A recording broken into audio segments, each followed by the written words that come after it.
Les pinceaux dont vous aurez besoin pour travailler, ils seront de deux sortes. Vous avez le pinceau rond, qui est ici, et les pinceaux plats, dont l'utilisation ne sera pas la même. Les pinceaux, de toute façon, il vous en faudra plusieurs de tailles différentes dans chacun, c'est-à-dire peut-être 3 pinceaux ronds, 3 pinceaux plats, de largeur différente, de grosseur différente. Alors, pourquoi deux sortes de pinceaux? C'est pour varier la touche de votre peinture. Vous ne pouvez pas peindre tout un tableau avec le même pinceau, parce que sinon, toutes vos façons de poser la peinture seront identiques et ça aura un côté répétitif. Quand vous peignez, il faut inventer une façon de peindre pour chacun des objets que vous peignez. Chacune des zones que vous peignez doit avoir sa manière à elle. Sinon, tout est égal et ça n'a pas d'intérêt. C'est répétitif, c'est tout ce que ça fera. Alors, pour vous donner un exemple, je vais utiliser le pinceau rond et je vais faire une trace. Ah, c'est pas assez mouillé. Je vais faire avec une trace. Donc vous voyez que je vais pouvoir faire quelque chose d'assez souple, mais finalement une trace assez molle. Alors que si j'utilise un pinceau plat,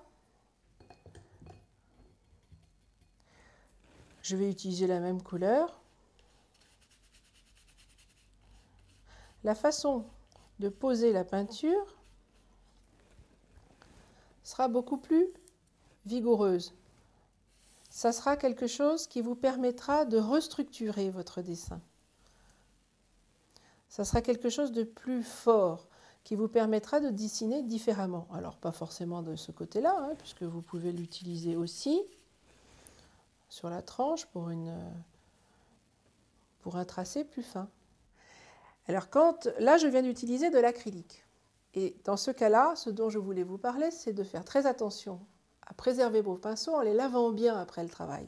Donc dans le courant du travail, ne les oubliez pas en train de sécher sur le coin de votre palette ou sur votre table, remettez-les dans l'eau.